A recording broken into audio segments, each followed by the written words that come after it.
With rainy season upon us, it's the perfect time for mosquitoes to breed. And here to talk about the impact that these downpours are having on our mosquito population is Kevin Watler and Dr. Alan Wheeler. Gentlemen, thank you so much for joining me. Good morning, Raegan. Good morning. I'm so excited because the MRCU does so much in our community to, research the mosquitoes, help control the population. But starting with you, Dr. Wheeler, what is your role at the MRCU? I'm the director of MRCU. I've been with the department for 25 years now. Wow. I've had a number of different roles. For the last 4 years, I've been the director there. That's incredible. How about you, Mr. Kevin? So I'm the Public Education and Outreach Officer, and one of the things that Dr. Wheeler and the team they saw a need that we're not getting the public education out, because even though the team does an amazing job at controlling populations, there is a subset of the population, the people at home, that have a big responsibility, and so we have to make sure that they're also educated in what they can do. Absolutely, and that's why I think these interviews are so important, because like you said, there's so much that MRCU can do, but there's also so much that us at home can do. So starting off right away, for people to understand more about mosquitoes, walk us through really briefly the actual life cycle of mosquito.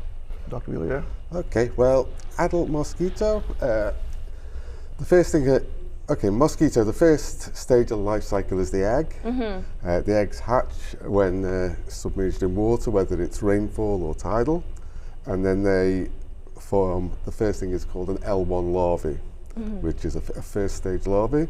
There's 4 of those, so they go L1, L2, L3, L4, and then you get something called a pupae, which is really a resting phase. It's the metamorphosis stage of the mosquito's life cycle. After the pupae, the adult emerges.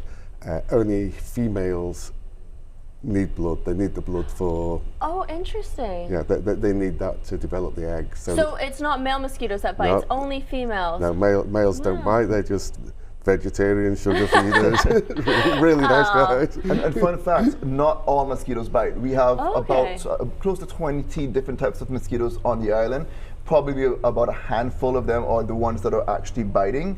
One of them is the ones that actually is born on people's properties, and that's much harder to get. You got consider the Cayman Islands has about, I think, what, 90,000 people now. Mm-hmm. We have maybe, I think, 20 disease prevention officers or so. Close to that, who go out in the field to carry out yard inspections. It's not a job that we can do alone. Yeah. And source reduction is exactly what people need to do. Anything that holds water inside your yard, that is what the public can do to start to reduce the Aedes aegypti mosquito, which is usually born on someone's property or their next door neighbors, because that type of mosquito does not travel very far, goes no more than maybe about 40 or so yards. So if you got bitten by one of those mosquitoes, it's likely because it was birthed right at your home. Interesting. So you mentioned the still water, obviously. What is the impact of still water and the rainy season on the mosquito population?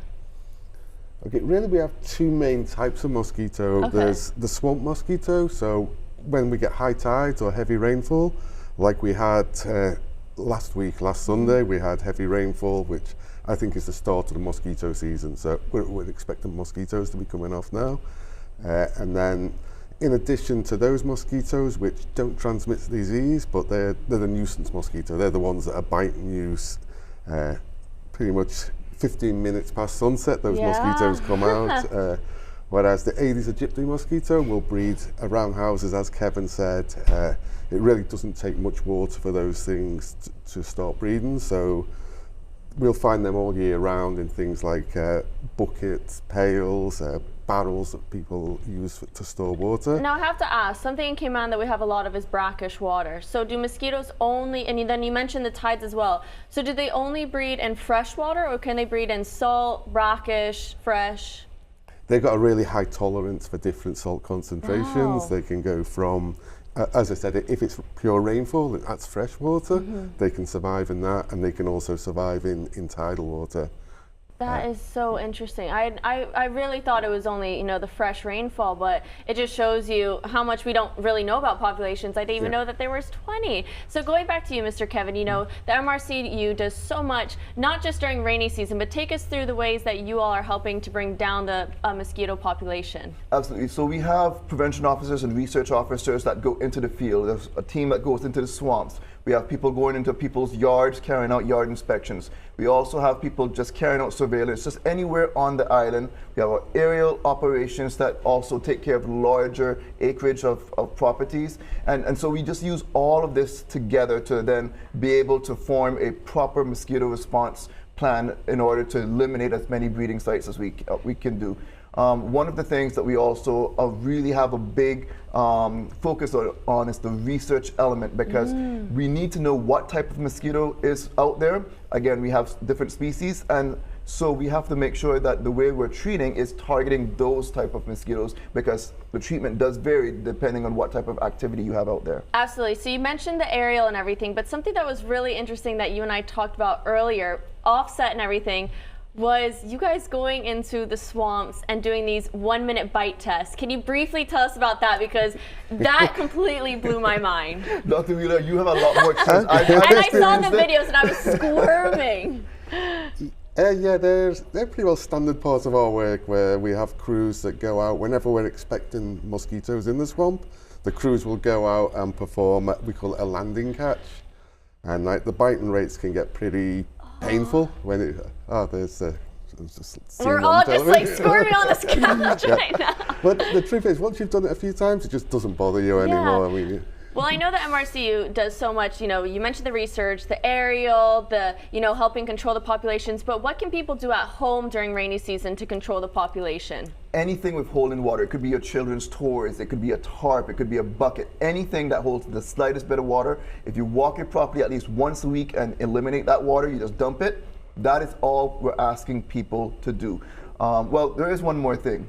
Be careful of the types of plants that you also plant, because some of those plants that holds water, those plants could actually be a place that mosquitoes breed. So we have to make sure that, you might want to be cautious in what you're planting in your yards. Well, I have to say thank you so much, not only for joining me this morning, but educating us all. I feel like we've all learned a lot from this interview of the mosquito population in Cayman, but what we can do and what you can do to help us control the population. So gentlemen, as always, thank you so much. But of course, if you want to learn more about the Mosquito Research and Control Unit, make sure to check out their website.